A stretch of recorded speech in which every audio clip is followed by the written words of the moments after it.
So today we are going to talk about stablecoins. I will explain what are stablecoins. I will explain about the inflation in non-reserve currency countries, basically non-US countries. And I'll explain what the current administration, basically the US government, did in order to assert the dominance of the dollar and to facilitate treasury buying, the US debt buying, through the stablecoins mechanism. There is a myth going on that the world is de-dollarizing. So they say that countries such as China, Russia, and other countries are trying to use less dollars, are trying to remove their reserves, the dollar reserves that they hold, and replace it with other things. For example, things such as gold. It's all nice to talk about it, and the BRICS alliance, which is Brazil, Russia, India, China, and South Africa. They were talking for ages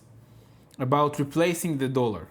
They tried to do some BRICS coin, which will be backed by commodities and other things. If we try to sum it all down, they all failed. Not only did they fail, the amount of dollar debt is rising. If you look at my previous video down below, I talked about the US reserve currency status, why it changed the US economy, made some people feel poor, some people feel rich. But basically the idea here is that there is no real way to fight the dollar dominance. So there is no real thing that can replace the dollar right now. Not only that, the dollar debt and the circulation is rising. The reason is connected. So if you look at the dollar debt, in order to serve the debt, you need to pay the interest. When you pay the interest, if the amount of debt is rising, then the amount of interest is rising. And eventually you get this cycle. Eventually we get to the conclusion that no matter what countries say, what they do, there is always a buyer for the dollar debt. But America has this problem that, again, I was talking about in the previous video. And this problem is that they're addicted to this debt. Not only America, by the way, there is the euro-dollar market that I talked about, and it's also addicted to the same debt. But since America is addicted to the dollar debt, it has to create more. And while it creates more, it always needs more buyers. So there are, as I said, there are buyers in countries, hedge funds, etc., the US public, but they want to make sure that no matter what is the state of the US debt, there will always be more buyers. So how do they do it? This is why the Trump administration changed the law and made it possible for the US to use stablecoins as a way to sell more debt to the public. And this is how it's done. So let's start with what are stablecoins. I'll explain, not too technical. We all know Bitcoin, Ethereum, right? The blockchains, the tokens, but stablecoins are just like that. They use blockchain. The ones that are popular, USDC and USDT, which is USD Circle and USD Tether, are both using blockchain tech, but they are not really decentralized, unlike Bitcoin, for example. Even Ethereum is not really decentralized, but I will not get into this discussion right now. So let's talk about USDT, for example. We'll use it as the example for everything, the USD Tether. How is it even related to the dollar debt? So as the name suggests, a stablecoin is exactly $1. So USDT stablecoin is exactly $1. It should always match $1. But how can you guarantee it?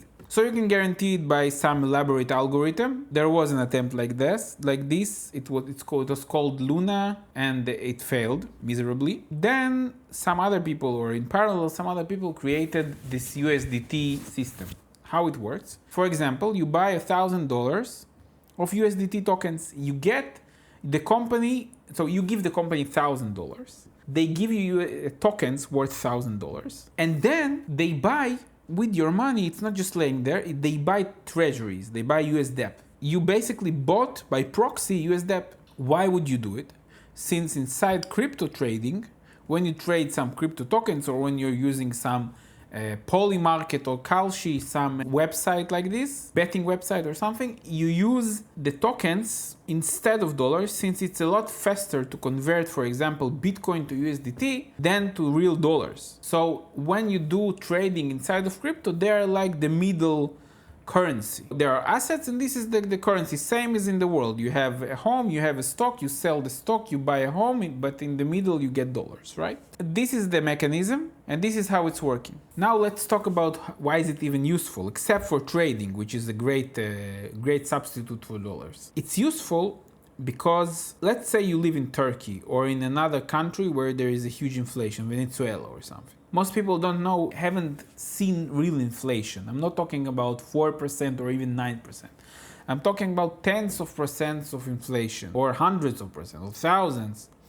Hyperinflation or very fast inflation. When you get salary, for example, or a payment in a country as such, you have a huge problem since your money is always losing value. So what can you do with it?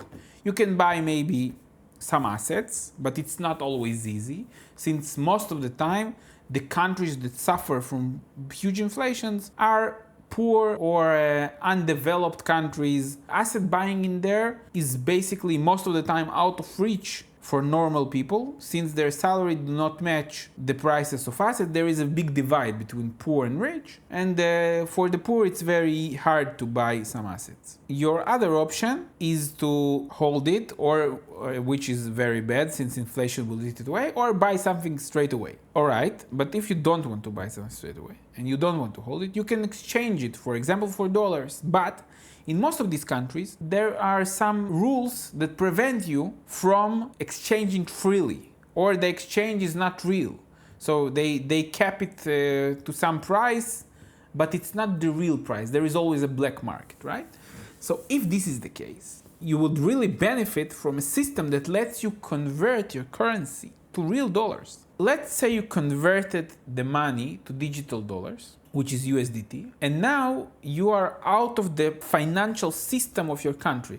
And let's say enough people did it, and then what will happen is that people will be able to pay each other and even maybe in the future get salaries through this system. And then you're out of the currency which is inflated away by your irresponsible government, and you can use the dollar, which is very strong, and pay each other through very easy system, benefit from a stable, let's say, inflation, if you can call inflation stable, but a more stable inflation rate of the dollar itself, which is basically the reserve currency anyway of the world, right?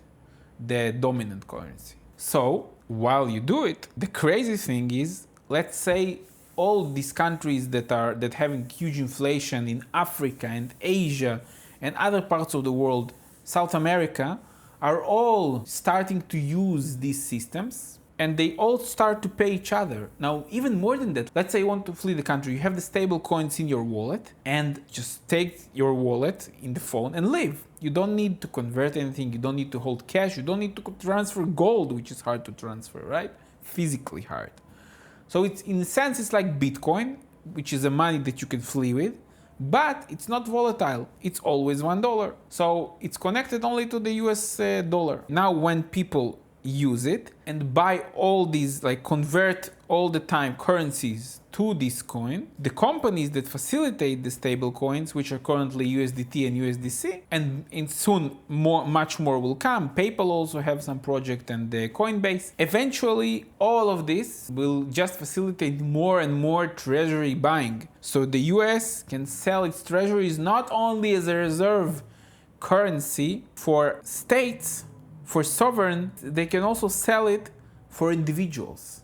Now you have another market, a whole new market. These countries will have less power over their people, so they will be more free in terms of their economy. And at the same time, the governments of these countries will not be able to basically make their lives more miserable through inflation. The USA did it through the Genius Act, which was passed by the Trump administration and the Senate, of course, basically the Congress, in 2025, not too long after Trump was elected. So why did they hesitate? Since Bessent, people don't know it, but Scott Bessent, worked with Soros and Stan Druckenmiller when they did the famous trade on the pound. I really suggest you to look it up. And these people really know how countries work, how currencies work, how financial markets work. Scott Bessent is probably the most capable ever Secretary of Treasury in the US history. So he, of course, explained to Trump, which is a businessman, about this scheme, and they basically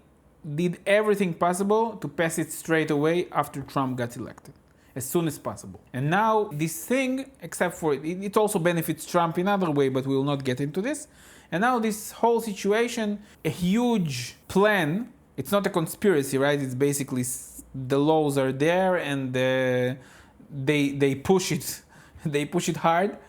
It's basically a huge plan on how to sell more treasuries and get more debt. Except for getting debt, this again anchors the US dollar dominance. It keeps the dollar as the dominant currency. Scott Bessent, the US Secretary of Treasury, said about it, "We are going to keep the US the dominant reserve currency in the world, and we will use stablecoins to do that.